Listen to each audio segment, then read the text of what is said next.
Hello, everybody, and welcome again to Keystone Film Review. We saw a few days ago Joker Folie à Deux, also known as Joker, Two Jokes, Two Society. As Title directed pending. by Todd Phillips. Yes, it was written by Scott Silver, Todd Phillips, and based on the characters by Bob Kane. I believe Bob Kane. I'm just going off of memory here. Starring Joaquin Phoenix, Lady Gaga, Brendan Gleeson, Catherine Keener, Steve Coogan, Zazie Beetz, Lee Gill, Ken Lung is in there, and several, at least two others. They're in there. Yes, this, of course, is the unasked for sequel. At least for me. I'm sure there's a bunch of DC bros that are like, let's get more.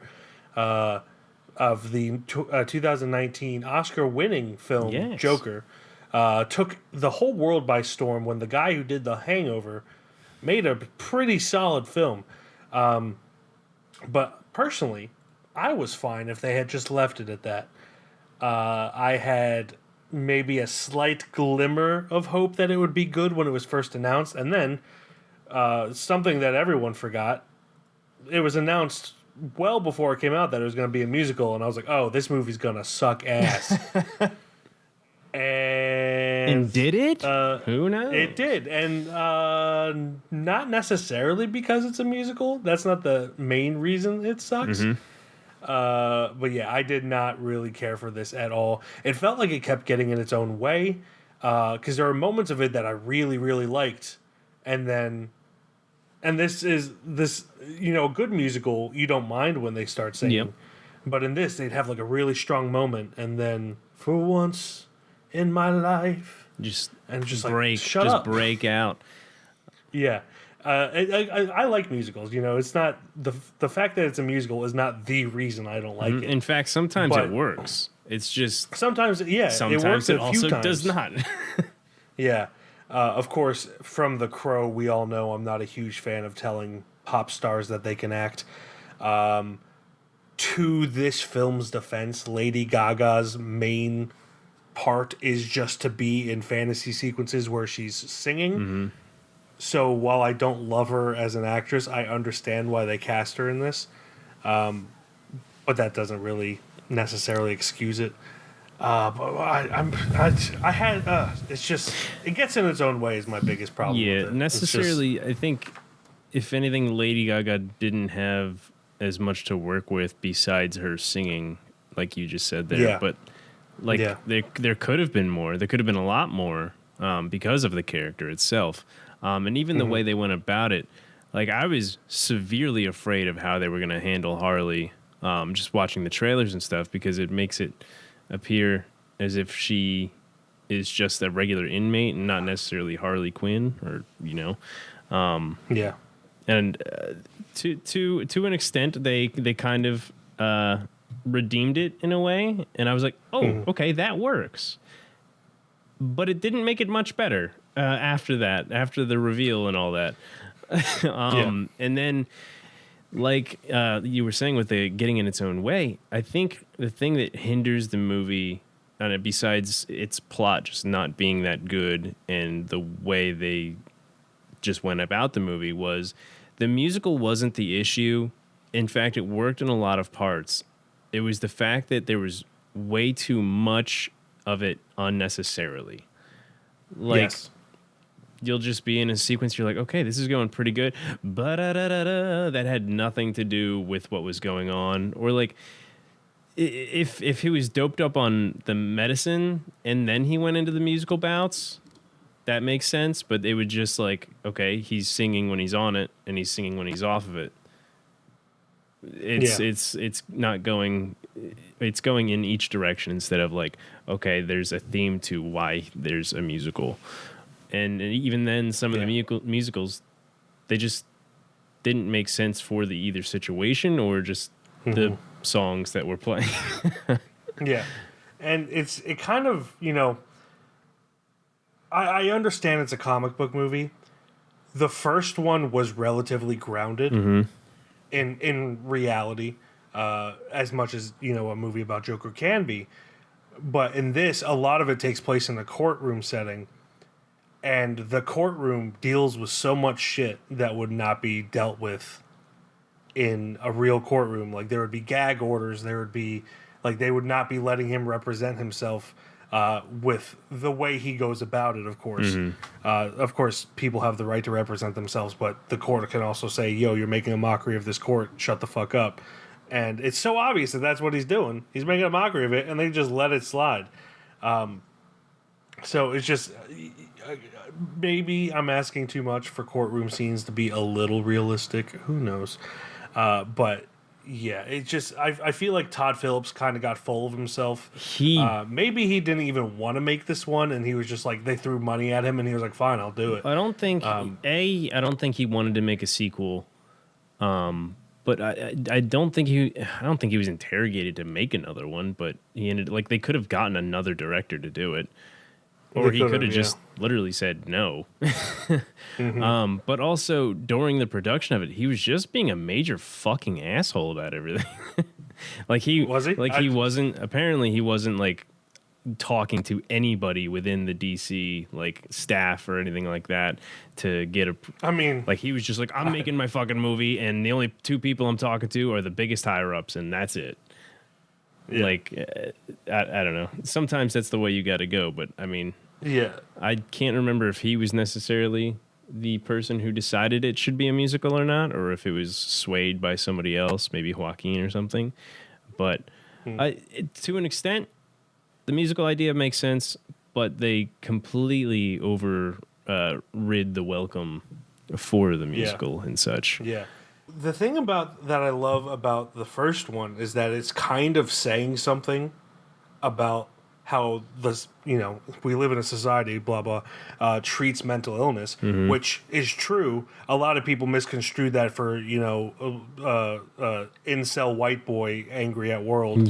But it was more just, I personally, as someone who has mental illness in their family and has seen how people with mental illness are treated, I saw it more of like, yo, like we need to help these people, and making the villain, the guy with mental illness a thing, but like it's kind of like a warning of sorts of what could happen in my opinion, and Arthur Fleck in the first one is, he's weird, he's definitely he makes things awkward, but he's likable to an extent until he goes off the rails.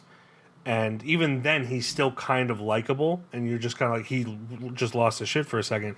In this, there is nothing likable about him at all. And maybe that's the point. Maybe they were just like, oh, I think a part of it was the drugs, too. Aloof. They were turning him down. But, like, he has redeeming qualities in the first one. And in this one, that's just completely out the window. To the point where you're like, why does anyone talk to him? Well, he would also be more likable too if he just listened to like the one person that was trying to help him, which was his lawyer. But instead he was being swayed by different parties mentally to just like not listen to the lawyer. Brainwashing. He was being brainwashed. So I think they missed a huge opportunity with this. Just kind of, maybe not, introducing him as the clown prince of Gotham. They kind of just, and I don't want to spoil too much, but they kind of just fucked it.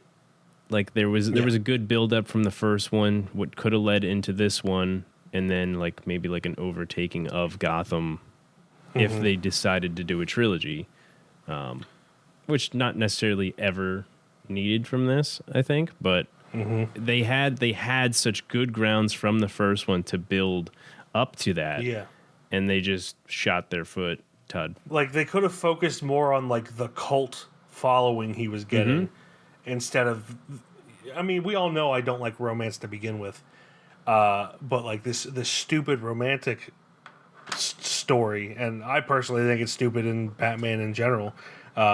So when it's like on the side, I don't mind it, but when it's like the story, it just makes it stupid. They don't even really have a romance. He kind of just is an asshole to Harley, and she just falls in love with him about it. She's got Stockholm syndrome. You know what I mean. It's in this, it was definitely trying to be a romance, and I just think it was a huge miss. Yeah, I think, and from the last the last 15, 20 minutes of Joker is like masterful filmmaking. Yes. It is easily one of my favorite final acts of the past 5 years. It's not my favorite movie one of my favorite movies of the past 5 years, but that last 15, 20 minutes is so well done with from sound mixing to shots to acting to everything. And to just follow it up with this steaming pile of garbage. If they just kept it grounded and kept an Yeah. actual flow going, they could have had something really good. and toned it back on some of the musical numbers. Like Yeah. you said, some of Honestly, them worked. but- cut them in half, and it would have been maybe half plus one. Yeah. Plus one. Yeah, But realize when a musical. This is a lot of musicals too, like especially Disney musicals. They never seem to realize when a musical number is going to hurt a moment. tell you what, Little Mermaid was a good example of that. I feel like there was too many musical moments there. Yeah, I mean Disney does it all the time because they're trying to sell records. Of course. But like that's my biggest gripe with modern musicals that aren't stage productions first. Like if it's a straight to movie musical, it's like they never know when to just let a moment breathe, and then they're like, "Oh, we could have like 30 seconds of really heavy, solid silence." No, let's break it by singing and. But yeah, I don't really have anything else to say about this. Fucking hated the ending. Other than that, there was Yes. parts that were enjoyable. Yes. And then, of course, as we said a couple times now, music overstayed its welcome. Lady Gaga wasn't too bad, but also her character was not enough to give her much of anything. She is the extent in which you should use a pop artist in a movie. But I prefer the way Taylor Swift was used in Amsterdam and just hit him with a car in the first 5 minutes. Yeah, I mean, I don't think artists should be, their pop artists or anything, should be just strictly used for musical movies. Like Elvis kept getting stuck in musical movies and stuff like that. But I think they should at least be able to branch off to show some of their talent. But yeah, I mean, they shouldn't get out stuck of all behind. of them, Lady Gaga probably has the most acting chops. Yes. She's still not quite there. I think a lot of people forget the moments in A Star Is Born, which she was nominated for an Oscar. They forget the moments in that where she's not singing. She's not bad, but she's like painfully mediocre. There is some moments the in scenes House of that she's not Gucci that I singing. can think of, too. That she's painfully mediocre, yeah. But yeah, I got nothing else to say about this. Should we just get into ratings? Yes. I gave this what did I give this? I think I gave it a 2.5. I believe. Yeah, and that is mainly like I wanted to give it a 2, but there were a lot of moments in this where if they kept going that way, I would have liked it. And they stopped, so I decided to give it a little half-star bump because there were moments I was like, I see where you're going with this, but you're shooting yourself in the foot here. Yes, I initially had it at a 2.5, and then I got to thinking about it more like the next day, and I'm like, fuck that, man. I'm giving it a 2. I got pissed. I got post depression after. I'm like, this fucking movie sucked, and then I dumped it down on half a star. Yes. So yes, that is what we thought of Joker Folie à Deux or Joker 2, Two Jokes, Two Society. I'm driving that joke into the ground. As one I don't should. give a shit. As one should. But yes, if you saw Joker Folie à Deux, tell us what you thought down below. What was your favorite musical number, and how did it ruin the story? I don't even remember any of them, to be honest with you. I only remember the one that's in the trailer. Yeah, where it's like where his it's back is imprinted for in our- once. And yeah, because we saw that trailer 1,000 Yep. times. But yes. Let us know down in the comments, and we will see you for the next movie. Goodbye, everybody. Bye-bye. Murray.